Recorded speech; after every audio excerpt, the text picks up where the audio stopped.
تمہاری شہرت میں اور اضافہ کرے, تمہاری صلاحیت میں اور اضافہ کرے. جی آج کل یوتھ میں ہم نے ایک ڈپریشن کا ایلیمنٹ پایا ہے. Every one is frustrated, every one does not know what to do, where to گو.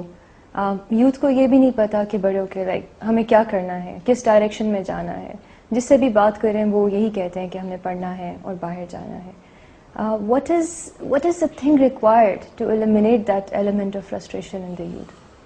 دیکھیے بات ان کی بات بھی ٹھیک ہے نوجوان نسل کی, کہ ماں باپ اتنا سب پیسہ لگاتے ہیں, اتنا سب کچھ کرتے ہیں. کس لیے سب کرتے ہیں؟ اس لیے کرتے ہیں کہ ان کی اولاد پڑھے لکھے, زندگی میں کوئی مقام حاصل کرے, کچھ کام کرے.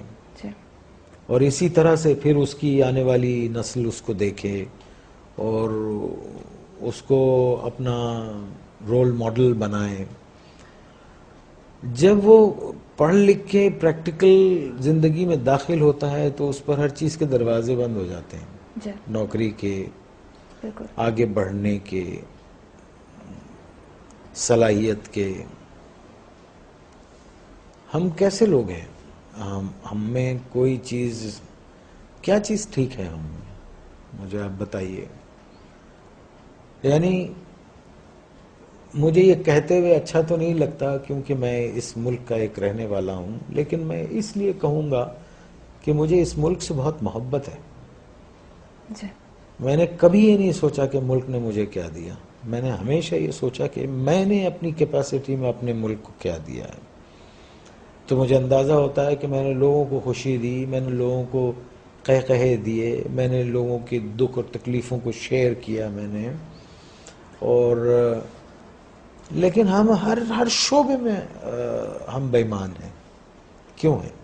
تعلیم کا شعبہ, اس میں سفارش اور سیاست ہے, سیاست کے اندر سیاست ہے, اور رشوت ہم لیتے ہیں, بے ایمانی ہم کرتے ہیں, جھوٹ ہم بولتے ہیں, دوسروں کو تکلیف ہم دیتے ہیں, دوسروں کے مالوں پہ قبضہ کر لیتے ہیں, یتیموں کا مال کھا جاتے ہیں, غریبوں کو تکلیف دیتے ہیں, مسکین مسافر محتاجوں کو ان کا حق نہیں دیتے, کسی کی مدد نہیں کرتے, اپنے لیے سب جمع کر کے رکھتے ہیں, اپنے سے آگے نہیں سوچتے.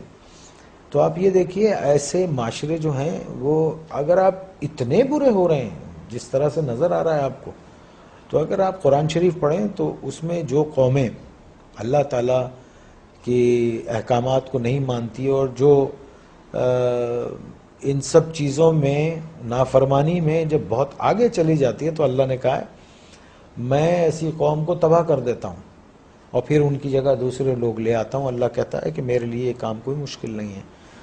تو ہم کو اپنے آپ جو لکھ پتی ہے وہ کروڑ پتی ہونا چاہتا ہے, جو کروڑ پتی ہے وہ اربوں پتی ہونا چاہتا ہے, جو اربوں پتی ہے وہ اس سے زیادہ پیسے والا ہونا چاہتا ہے. یہ تو پوری دنیا میں ہو رہا ہے. نہیں, پوری دنیا میں ایک سلیقے اور ایک طریقے سے ہو رہا ہے. ایک آدمی جس کی تنخواہ 12,000 روپے مہینہ ہے, اس کے گھر کے اخراجات 80,000 روپے کے ہیں. یہ کون سی سائنس ہے آپ مجھے بتائیے کہ وہ اس کو پورا کرتی ہوگی؟ اور یہاں 60% لوگ ایسے ہیں جن کی تنخواہیں اتنی ہیں, لمیٹڈ ہیں, اور ان کے اخراجات جو ہیں, تو پھر کیا کرتے ہیں آپ؟ شارٹ کٹس مارتے ہیں, شارٹ کٹس مارتے ہیں. اور ایک بات یاد رکھیے, دیکھیے اگر آپ نے اپنی اولاد کو حرام کھلایا نا, حرام, بے ایمانی, چوری چکاری, ان سب چیزوں سے لوٹ کے یہ سب چیزوں سے کھلایا, تو وہ آپ کے پاس وہ سارا ویسے ہی نکل جائے گا. آپ دیکھیے کبھی جمع کر کے نہیں رکھ سکتا وہ. اگر اس کے پاس رہے گا, جمع بھی ہوتا ہے, تو ایک ڈیزاسٹر ہوگا اور سب ختم ہو جائے گا. تو ہم کو ٹھیک ہونا چاہیے. ہم انسان ہیں, جانور نہیں ہیں. ہم کو صحیح ہونا چاہیے. ہم کو اس لیے دنیا میں نہیں بھیجا ہے کہ ہم دوسرے کے حقوق ماریں, چھین لیں لوگوں کو. 1,200 روپے 800 روپے کے ایک موبائل کے لیے ایک جان لے لیتے ہیں ہم. کبھی وہ تنہائی میں بیٹھ کے وہ سوچتے نہیں ہوں گے کہ ایک انسان کی زندگی جب وہ پیدا ہوتا ہے تو وہ گوشت کا لوتھڑا ہوتا ہے, پھر وہ انسانی فارم میں آتا ہے, پھر وہ دنیا میں آتا ہے بے سہارا, بے بس. ماں اس کو 9 مہینے پیٹ میں رکھتی ہے, پالتی ہے, پھر وہ گرم سرد کا مقابلہ کرتا ہے اور بڑا ہوتا ہے, چوٹیں لگتی ہیں, دھوپ ہے, بارش ہے, اور پھر ایک آدمی اس کو ایک 500 روپے کے موبائل کے لیے اتنی تقودو سے پلنے والے بچے کو گولی مار کے چلا جاتا ہے. اللہ استغفر اللہ. آپ مجھے بتائیے یہ کیا جنون ہے؟ کیوں بھول گئے؟ دیکھیے نا کیوں بھول گئے ہیں کہ ایک دن اللہ نے کہا ہے نا قرآن میں کہ جاؤ گے کہاں تم؟ آؤ گے تو تم میرے پاس نا. اور پھر اللہ نے کہا ہے کہ میں تم کو سب بتا دوں گا کہ تم کیا کیا کرتے تھے. اور قرآن میں ہے کسی ایک بے گناہ انسان کا قتل، آئی کوٹ قرآن، کسی ایک بے گناہ انسان کا قتل ایسے ہے جیسے تم نے پوری انسانیت کو قتل کر دیا. اور ایک جگہ اللہ نے فرمایا اور اگر کسی ایک بے گناہ کی زندگی بچائی گویا تم نے پوری انسانیت کو بچا لیا.